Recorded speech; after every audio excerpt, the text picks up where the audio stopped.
High friends welcome to secure preparation. आज के नवम श्रेणी भौतिक विज्ञाने प्रथम चैप्टार परिमाप चैप्टार पार्ट 2 আপলোড করব। এর আগে আমরা পার্ট 1 আপলোড করেছি, সেটা যারা দেখে আসেনি অবশ্যই দেখবে, না হলে এটা বুঝতে পারবে না। তো এই পিরিয়ডটা ভালোভাবে করো, শেষ পর্যন্ত করো, দেখবে তোমরা ইজিলি বুঝতে পারছো। তো বেশি কথা না বাড়িয়ে চলো শুরু করা যাক।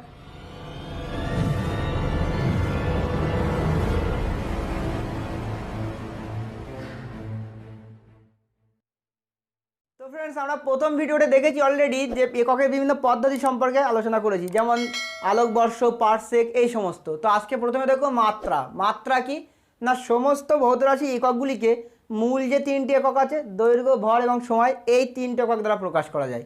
ঠিক আছে? তো এই তিনটি একক দ্বারা প্রকাশ করলেই তার মাত্রা সেটাই হয়। ঠিক আছে? এরপরে মাত্রা কাকে বলে যদি বলে, তাহলে এইভাবে লিখবো যে কোনো ভৌত রাশি একককে মূল এককের যে ঘাতের দ্বারা প্রকাশ করা হয়, অর্থাৎ মূল এককগুলো যে আছে তার যে ঘাতের, অর্থাৎ এক্স স্কোয়ার মানে হচ্ছে এটা হচ্ছে তার 2 ঘাত। ঠিক আছে? তো বা ওয়াই কিউ বলে কি এর ঘাত 3, এরকম ঘাতের দ্বারা প্রকাশ করলে সেটা হচ্ছে তার মাত্রা। তাই বলার সময় এভাবে বলবো যে কোনো ভৌত রাশি একককে মূল এককগুলি যে ঘাতের দ্বারা প্রকাশ করা হয় তাকেই বলা হয় মাত্রা। ঠিক আছে? যেমন দৈর্ঘ্য, ভর, সময়, এই তিনটের মাত্রা কি আগে দেখি না। দৈর্ঘ্যের মাত্রা হচ্ছে দৈর্ঘ্যের মাত্রা হলো এল, কি না এল। আচ্ছা, ভরের মাত্রা কি? ভরের মাত্রা হচ্ছে বড় এম, সমস্ত কিছু কিন্তু বড় হাতের দিতে হবে। আর সময়ের মাত্রা কি? সময় কি? টাইম, তাহলে এটা হচ্ছে টি। এই তিনটে হচ্ছে মৌলিক এককের মাত্রা। দৈর্ঘ্য একক হচ্ছে এল, ভরের একক হচ্ছে এম, আর সময়ের মাত্রা টি। এইগুলোই মুখস্থ তোমার রাখতে হবে সবসময়। ঠিক আছে? তো এইগুলোর ঘাতের দ্বারা প্রকাশ করা গেলে কোনো ভৌত রাশি একক, সেটা তার মাত্রা। যেমন দেখো বেগের মাত্রা, এর পরের চ্যাপ্টার আমরা দেখবো। বেগ মানে হলো সরণ বাই সময়। আগের ভিডিওতে আমরা এটা একটু দেখেছিলাম হালকা করে। সরণ মানে কতটা সরে গেছে এক জায়গা থেকে এক জায়গায়, অর্থাৎ কি এল। সরে যাওয়া মানে কি দৈর্ঘ্য বরাবর সরেছে, তাই তার মাত্রা কি এল। এবং সময়ের মাত্রা কি টি। ঠিক আছে? তো তাহলে আমি এটাকে এইভাবে লিখতে পারি, এল ইন্টু 1/t। দেখো এই এলটা কোথাও আছে, এটা 1-এর সঙ্গে গুণ আছে না, উপরে আছে, তাহলে এল কে এল/টি। ঠিক আছে? এটা মানে কি আমি এরকম লিখতে পারি, এল ইন্টু t⁻⁻1। কারণ আগের অঙ্কে আমরা দেখেছি x⁻⁻1 = 1/x, এটা দেখেছি তো। তাহলে দেখো 1/t লেখা যায় t⁻⁻1। তাহলে বেগের মাত্রা কিন্তু এটাই হয়ে গেল, বা মাত্রা সবসময় থার্ড ব্র্যাকেট দিয়ে ঘিরে দিতে হয়। তাহলে বেগের মাত্রা কি হলো, এল t⁻⁻1। এটা কি বোঝা গেল? হ্যাঁ, দেখো এই বেগের মাত্রাটাকে আমি কিন্তু এই তিনটে যে ভৌত রাশি আছে, তিনটে যে মৌলিক একক আছে সেই মৌলিক একক দ্বারা প্রকাশ করে দিলাম। তাহলে এই বেগের এককটা আমি কীভাবে প্রকাশ করলাম না, এই তিনটে যে মৌলিক একক আছে তার দ্বারা, এল t⁻⁻1। এবারে দেখো ভর তো আসেনি ওখানে, ভরটাকে আমি এইভাবে লিখতে পারি। দেখো এল t⁻⁻1, তো আমি এটাকে ইন্টু 1 করতে পারি, যে কোনো সংখ্যার সঙ্গে 1 গুণ করলে সেই সংখ্যায় পড়ে থাকে। তো 1 মানে কি, এটাও আমরা অঙ্কে করেছি, x⁻0 = 1। ঠিক আছে? অর্থাৎ যে কোনো সংখ্যার মাথায় 0 বসালে 1 হবে। এই 1-এর জায়গায় আমি এটাও লিখতে পারি, দেখো m⁻0। ঠিক আছে? তার মানে এর ঘাত হলো 0, এল এর ঘাত কি কিছু নেই মানে 1, আর টি এর ঘাত হলো -1। এটা হচ্ছে বেগের মাত্রা। এটাও লেখে অনেকে, এটাও লেখে। ঠিক আছে? তো একটা জিনিস ভালো করে বোঝে বুঝতে পারবে যে মূল এককে যে ঘাতে প্রকাশ করা যাবে কোনো ভৌত রাশি এককে, সেটা হচ্ছে তার মাত্রা। তার মানে বেগের মাত্রা হলো এটা, কিংবা তিনটেকে দিয়ে প্রকাশ করলাম, m⁻0 l⁻1। বোঝা গেল এইটুকু? হ্যাঁ, এইটুকু ক্লিয়ারলি না বুঝতে পারলে অন্যগুলো কিন্তু বুঝতে পারবে না। তো এটা বেগের মাত্রা। এইভাবে সমস্ত কিছুর মাত্রা নির্ণয় করা যাবে। তা কয়েকটা আমরা মাত্রা লিখি চলো। তো ফ্রেন্ডস কয়েকটা আমরা রাশি লিখেছি। দেখো ক্ষেত্রফল, আয়তন, ঘনত্ব, বল এবং ভরবেগ, এদের মাত্রাগুলো লিখবো। তা কেমন দেখো, ক্ষেত্রফল মানে কি, যদি একটা আয়তাকার জিনিস হয় তাহলে তার ক্ষেত্রফল কী হয়, দৈর্ঘ্য ইন্টু প্রস্থ, নাকি? অর্থাৎ দেখো এখান থেকে এটা দৈর্ঘ্য মাপবো, আর এখান থেকে কি প্রস্থ মাপবো। তো এটাও তো একটা দৈর্ঘ্য নাকি, প্রস্থটা ছোট দৈর্ঘ্য, মানে দুটো দৈর্ঘ্য গুণ করলে ক্ষেত্রফল হচ্ছে না। অর্থাৎ যদি এটা এল হয় মাত্রা, এর মাত্রা এল হয়, তাহলে কি এল আর এর গুণ করলে কি এল স্কোয়ার না, এল স্কোয়ার। তো এটা এর মাত্রা। এই মাত্রা কি অনেক সময় এইভাবে লেখা হয়, মানে এই তিনটে দিয়ে, অর্থাৎ দৈর্ঘ্য, ভর এবং সময় তিনটে দিয়ে। তা ভরের এটা 0 দিলাম, এল স্কোয়ার দিলাম, আর কি 0 দিলাম। দেখো তো এই দুটোতে 1 আর 1 এককে 1, আর এল স্কোয়ার, তাহলে এল স্কোয়ার থাকে, যে কোনো একটা লিখলে হবে। এটাকে তিনটে মৌলিক একক দ্বারা প্রকাশ করলাম, আর এটা অনলি একটা মৌলিক একক দ্বারা প্রকাশ করলাম, ক্ষেত্রফলের মাত্রা। ঠিক আয়তনের মাত্রা এরকমই হয়, যে কোনো যদি 3D বস্তু হয় তাহলে তার কি আয়তন করতে গেলে কি দৈর্ঘ্য, প্রস্থ, উচ্চতা তিনটে গুণ করতে হয়। তার দৈর্ঘ্য ক্ষেত্রফল, দৈর্ঘ্য গুণ প্রস্থ, আর উচ্চতাও তো একটা দৈর্ঘ্য, তাহলে তিনটে দৈর্ঘ্য গুণ হচ্ছে না, তাহলে মাত্রা কী হবে, এল এর মাথায় কিউব হবে না, এটাও লেখা যায়, অনেকে আবার এইভাবে লেখে m0 l কিউব t⁻0। দেখো এই দুটোই 1, ঠিক আছে। তো তাহলে এটা ক্ষেত্রফলের মাত্রা এটা আর আয়তনের মাত্রা এটা, এটা কি বোঝা গেল? কমপ্লিট। এরপর আছে ঘনত্ব। ঘনত্ব মানে হচ্ছে ভর বাই আয়তন। কি বললাম? ভর বাই আয়তন, ঠিক আছে। এবারে দেখো ভরের মাত্রা কি? ভরের মাত্রা তো আমরা আগেই দেখেছি, মৌলিক একক ভরের মাত্রা m, আর আয়তনের মাত্রা কি এক্ষুন দেখেছি l কিউব। তাহলে এটাকে যদি উপরে তুলে দেয় তাহলে কী হবে?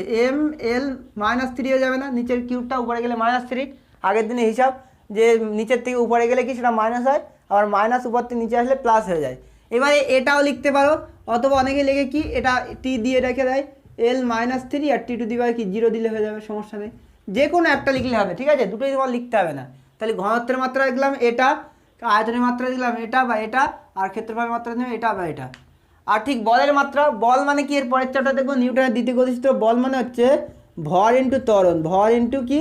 ত্বরণ। ত্বরণ মানে কি? ত্বরণ মানে হচ্ছে বেগ বৃদ্ধির হার, অর্থাৎ বেগ বাই সময়। মানে এটাকে করলে কি হবে?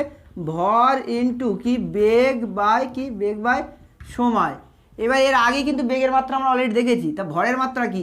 m, আর বেগের মাত্রা l t⁻−1 বেগের মাত্রা, আর সময়ের মাত্রা কি? সময়ের মাত্রা নিচে আসবে t।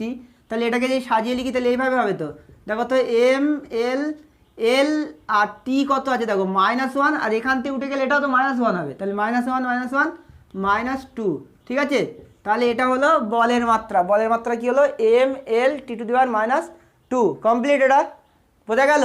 মানে এমটা ভরের মাত্রা, বেগের মাত্রা তো আগে দেখেছি l t⁻−1, আর সময় তো নিচে আছে t, সময়ের মাত্রা কি? t। তাহলে m আছে আর l আছে আর t এখানে -1, আর এটা +1 উপরে উঠলে এখানে কিছু নেই মানে +1, আর এটা উপরে উঠলে -1, তাহলে -1 আর -1 কি? -2। তাহলে এটা হলো বলের মাত্রা। ভর বেগের মাত্রা সেম আছে, ভর ইন্টু বেগ। ভর বেগ মানে কি? ভর ইন্টু বেগ। ভরের মাত্রা কি? m, আর বেগের মাত্রা l t⁻−1, l t⁻−1, ঠিক আছে। তাহলে এটা হলো ভর বেগের মাত্রা। তাহলে মাত্রা সবসময় লিখবো থার্ড ব্র্যাকেটের মধ্যে। আর মাত্রা তোমার এইভাবে নির্ণয় করে দেখাতে হবে না কোনো জায়গায়, অনলি যদি মুখস্থ থাকে খুব ভালো, আর না হলে একটু করে রাখবে প্র্যাকটিস। এখান থেকে শর্ট কোশ্চেন কিন্তু দেয়, 1-8 দেবেই দেবে। আর এই মাত্রা, এই বল, ভরবেগ, এগুলো কিন্তু পরের চ্যাপ্টার গেলে আরও ভালোভাবে তুমি বুঝতে পারবে। তো এখানে ধারণাটা পাওয়ার জন্য একটু ভালো করে বুঝে রাখো, সমস্যা হবে না, ঠিক আছে। আগে বলি, বইতে অনেকগুলো কিন্তু মাত্রা দেওয়া আছে, বইতে কিন্তু অনেকগুলো মাত্রা দেওয়া আছে, সেগুলো তুমি বারবার দেখে দেখে প্র্যাকটিস করতে পারো। আর তুমি যে বই পারো তাতে ছক করে অনেকগুলো মাত্রা আছে, সেগুলো তুমি দেখে দেখে প্র্যাকটিস করো, ইজিলি পেরে যাবে। তো এরপরে দেখা যাক কী আছে। তো ফ্রেন্ডস, আশা করি মাত্রা কি বুঝতে পেরেছো। তো মাত্রাগুলো বইতে আছে অনেকগুলো, ওটাকে একটু করে নেবে দয়া করে। এরপর হচ্ছে পরিমাপের যন্ত্র সমিলিও, মানে পরিমাপ করতে গেলে কী কী যন্ত্র ব্যবহার করো। নাম্বার 1 দেওয়া আছে তোমার স্কেল। স্কেল আমরা সাধারণত সবাই জানি। তো স্কেল কি না? দৈর্ঘ্য পরিমাপের যন্ত্র, অর্থাৎ কোনো কিছু দৈর্ঘ্য মাপতে গেলে কী করতে হয়? স্কেল লাগে। তো স্কেল হলো দৈর্ঘ্য পরিমাপের যন্ত্র। তো স্কেলে পড়তে গেলে আমার একটা টার্মস আছে, লম্বন ভ্রম। কি লম্বন ভ্রম? কি না, যখন আমরা স্কেলে পার্ট নেই কোনো কিছুর, যেন দেখতে হবে যে আমাদের এই দৃষ্টিরেখা ওই দাগের উপর লম্বভাবে পড়ে। কি বললাম না, সাধারণ স্কেলে পার্ট নেওয়ার সময় যেন দৃষ্টিরেখা ওই দাগের উপর লম্বভাবে পড়ে, না হলে কি হবে না, প্রকৃত পার্ট পাওয়া যাবে না। অর্থাৎ যদি আমি এরকম একটু দূরের থেকে কিংবা অন্য দূরের থেকে আমি যদি পার্ট নেই তাহলে কিন্তু প্রকৃত পার্ট আমি পাবো না। যদি আমি লম্বভাবে দৃষ্টিরেখা দিয়ে পার্ট নেই তাহলে কি আমি প্রকৃত পার্ট পাবো। তাহলে এই লম্বভাবে দৃষ্টি না পড়লে কী হবে? প্রকৃত পার্ট আমরা পাবো না। সেই ভুলকে বলা হবে লম্বন ভুল, ঠিক আছে। তো সেই ভুলকে কী বলা হয়? লম্বন ভ্রম। তাহলে আবার বলছি যে সাধারণ স্কেলে পার্ট নেওয়ার সময় খেয়াল রাখতে হবে বা লক্ষ্য রাখতে হবে যে দৃষ্টিরেখা যেন ওই দাগের উপর লম্ব হয়ে পড়ে, না হলে প্রকৃত পার্ট পাওয়া যাবে না। এই রকম ভুলকে বলা হয় লম্বন ভ্রম, ঠিক আছে, বোঝা গেল। অর্থাৎ লম্বভাবে না পড়লে যে ভুলটা হবে সেটা হচ্ছে লম্বন ভ্রম, ঠিক আছে। তো এরপরে আরেকটা সমস্যা আছে, এটা হলো এই লম্বন ভ্রমটা হচ্ছে স্কেলে পার্ট নেওয়ার সতর্কতা। এই সতর্কতা অবলম্বন করতে হয়। নাম্বার 2 আরেকটা সতর্কতা আছে, অর্থাৎ পার্ট নেওয়ার সময় কী সতর্কতা অবলম্বন করতে হবে? 1 নম্বর দেখলাম লম্বন ভ্রম। আর নাম্বার 2 কি না, অনেক সময় দেখা যায় মিটার স্কেলে 0 দাগটা ক্ষয়ে যায়, গেলে কী হয় সেইখানে অনেকটা বোঝা যায় না বা অনেকটা স্কেল ছোট হয়ে যায়। তার জন্য কী করতে হয় না, একটা দাগ বাদ দিয়ে পার্ট নেওয়া শুরু করতে হবে। কটা দাগ? একটা দাগ বাদ দিয়ে, অর্থাৎ 1 থেকে শুরু করতে হবে পার্ট নেওয়া। নেওয়ার পরে পার্ট যখন নেওয়া হয়ে যাবে তখন প্রথম পার্টটা যদি বিয়োগ করে দেয় তাহলে আমি প্রকৃত পার্ট পাবো। অর্থাৎ মনে করা যায় এখান থেকে এটা একটা বস্তু, এখানে 5 সেমি, কতটা আছে? 5 সেমি। এটা তো আমি এটা জানি না পার্ট নেব, তো আমি কি করলাম, যেহেতু আমার স্কেলের 0 দাগটা ক্ষয়ে গেছে তাই আমি 1 দাগ থেকে এই পর্যন্ত নিলাম, দেখা যাবে 6 পর্যন্ত হলো। কত হলো? 6 পর্যন্ত। তা আমি বাদ দিয়েছিলাম কতটা? 1। তাই 6 থেকে 1 যদি বাদ দেয় তাহলে 5 সেমি পাবো না এটা, তাহলে এর প্রকৃত দৈর্ঘ্য আমি 5 সেমি পাবো। ঠিক আছে, তো এই দুটো সতর্কতা তোমার অবলম্বন করতে হবে স্কেল দিয়ে পার্ট নেওয়ার সময়। তো এরপরে লিস্ট কাউন্ট কি দেখবো চলো। তো ফ্রেন্ডস এরপর হচ্ছে লঘিষ্ঠ ধ্রুবক বা লিস্ট কাউন্ট কি। লিস্ট কাউন্ট হচ্ছে একটি যন্ত্র দিয়ে ন্যূনতম যতটা পরিমাপ করা যাবে, মিনিমাম যতটা পরিমাপ করা যাবে সেটা হচ্ছে লিস্ট কাউন্ট বা লঘিষ্ঠ ধ্রুবক। ঠিক আছে, মানে সবথেকে কম যতটা পরিমাপ করা যাবে, তাহলে একটি যন্ত্রের সাহায্যে ন্যূনতম যতটা পরিমাপ করা যাবে সেটা হচ্ছে লঘিষ্ঠ ধ্রুবক। একটা স্কেল, একটা মিটার স্কেলে সবথেকে একটা ছোট দাগ যত বড় থাকে, এই মিটার স্কেল দিয়ে কি সেই ছোট দাগ পর্যন্ত আমরা দৈর্ঘ্য মাপতে পারি, তার ছোট তার মাপতে পারি না। তার মানে একটা মিটার স্কেলের লিস্ট কাউন্ট হলো একটা ছোট দাগ, অর্থাৎ 1 মিলিমিটার। 1 মিলিমিটার, তাহলে একটা মিটার স্কেলে সবথেকে ছোট দাগ কত থাকে? 1 মিলিমিটার থাকে। কতটা থাকে? 1 মিলিমিটার বা 0.1 সেন্টিমিটার। ঠিক আছে, তো একটা মিটার স্কেল দেখেছো তো, মিটার স্কেলের ছোটো একটা দাগ থাকে না, ছোটো ছোটো, সেগুলো হচ্ছে 1 মিলিমিটার বা 1.1 সেন্টিমিটার।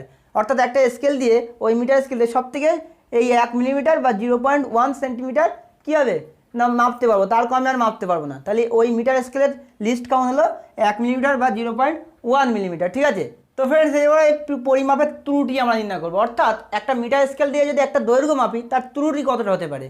তো দেখো, একটা মিটার স্কেল যদি আমরা খুব সূক্ষ্মভাবে মাপি তাহলে ত্রুটি বলতে কি, তার একটা ছোট দাগ হতে পারে, ওই যে ছোটো ছোটো দাগ, কোনোভাবে একটা ছোটো দাগ বেশি যেতে পারে আবার কমে যেতে পারে।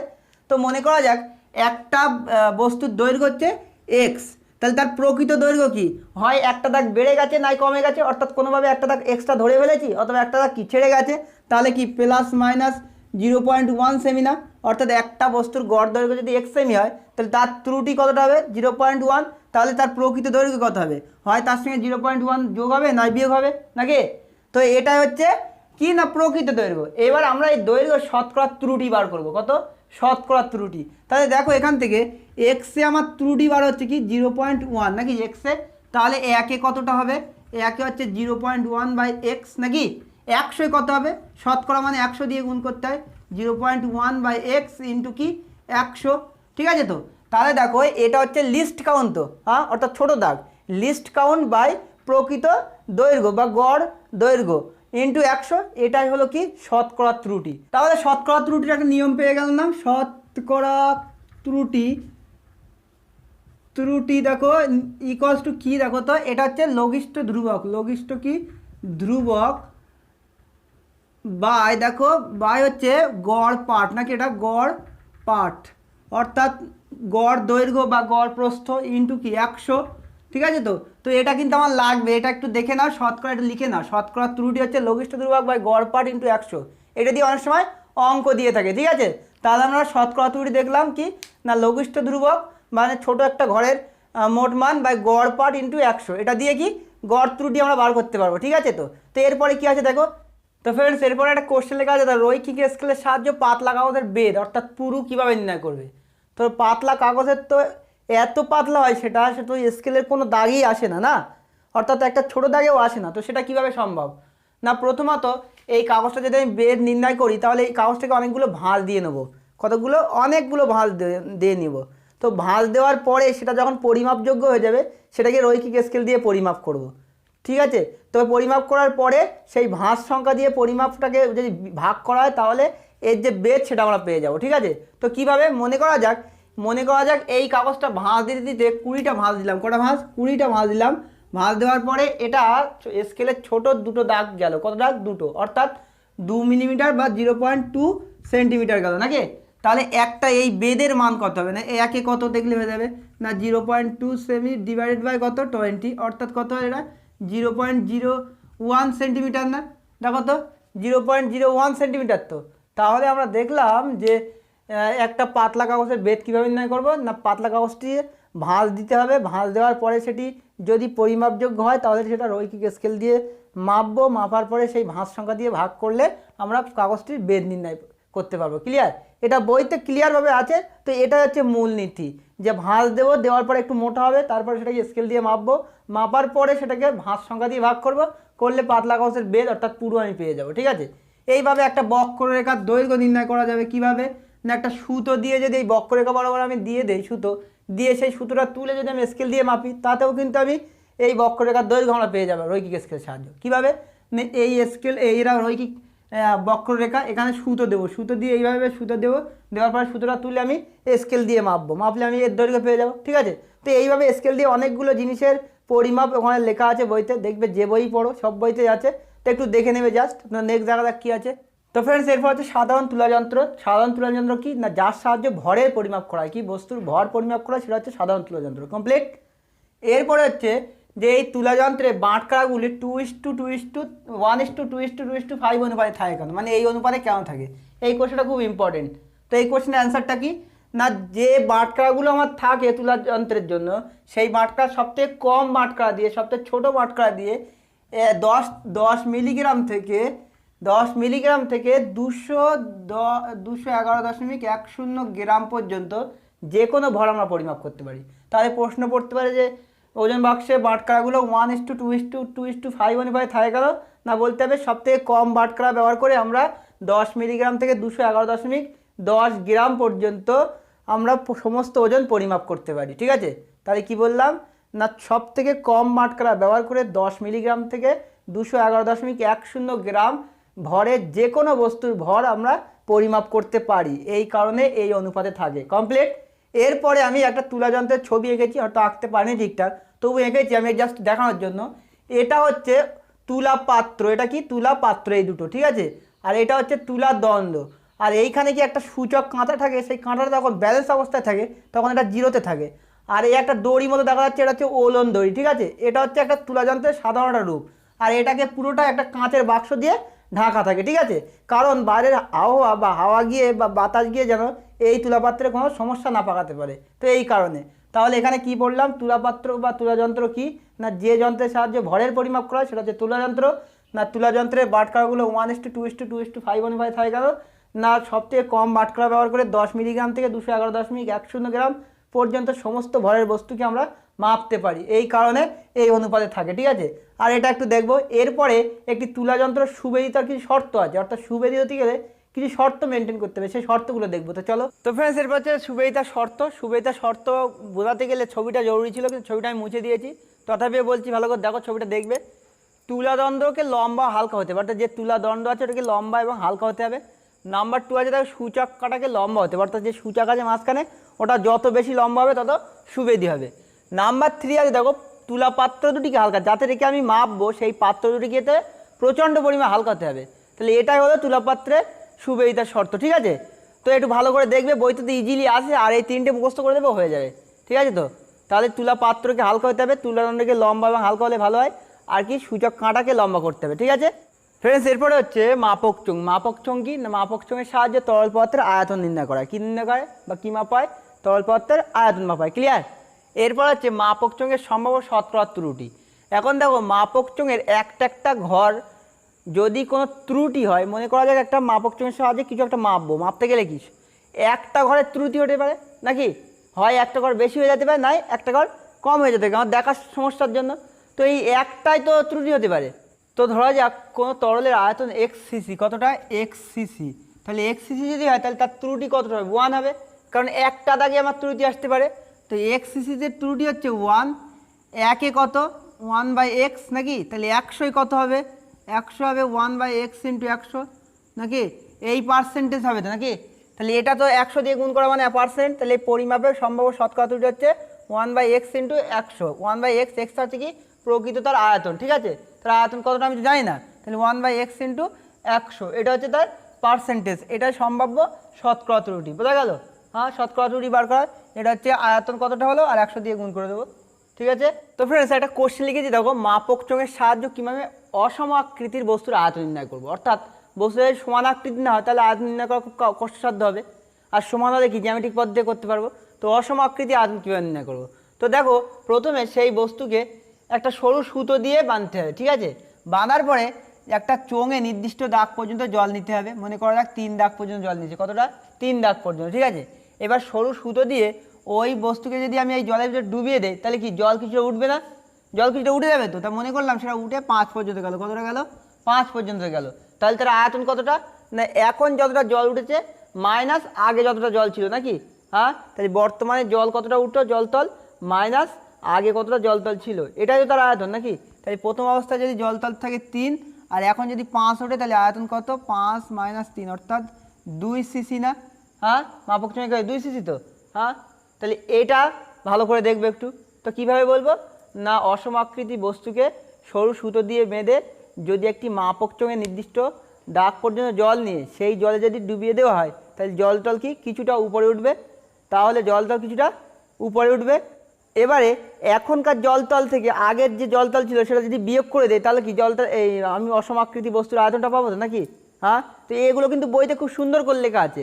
হ্যাঁ সেগুলো একটু ভালো করে দেখে নেবে তো হয়ে যাবে। তো চলো এরপরে দেখা যাক কী আছে। তো ফ্রেন্ডস, অসমাকৃতির বস্তুর আয়তন কীভাবে নির্ণয় করবো সেটা তো দেখলাম। তো এখন দেখছি একটা বস্তু যদি জলের থেকে হালকা হয় তাহলে সে তো জলে ডুববে না, না ডুবলে তাহলে তার জল আয়তন কীভাবে নির্ণয় করব। তো এটা নির্ণয় করার একটা সহজ পদ্ধতি আছে। প্রথমত কি করব না, ওই বস্তুর সঙ্গে একটি ভারী জলে অপেক্ষা ভারী বস্তু বেঁধে দেবো, ঠিক আছে। তো প্রথমে কী হবে না, প্রথমে আমি চোঙে একটা নির্দিষ্ট দাগ পর্যন্ত জল নেব, তারপরে কী করবো সুতো দিয়ে একটি ভারী বস্তু ওর ভিতরে ডুবিয়ে দেবো।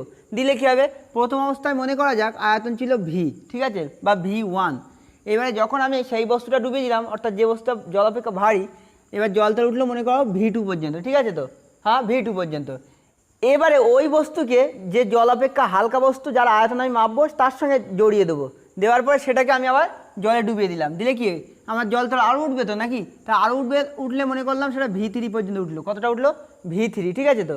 তো এখানে দেখো প্রথম অবস্থা V1 ছিল, ওই জানা বস্তুটা যখন ডুবিয়ে দিলাম সেটা V2 হলো, আর যখন জানা বস্তুর সঙ্গে ওই হালকা বস্তুটা দিলাম তাই V3 হয়ে গেল, ঠিক আছে। এই পর্যন্ত বোঝা গিয়েছে? হ্যাঁ এইবারে দেখো যে বস্তুটা জলে প্রথমে ডুবানো হয়েছিল অর্থাৎ জল অপেক্ষা ভারী তার জন্য V2 হয়েছে না, তাহলে তার আয়তন কত? প্রথমত দেখো তার আয়তন হচ্ছে V2 - V1।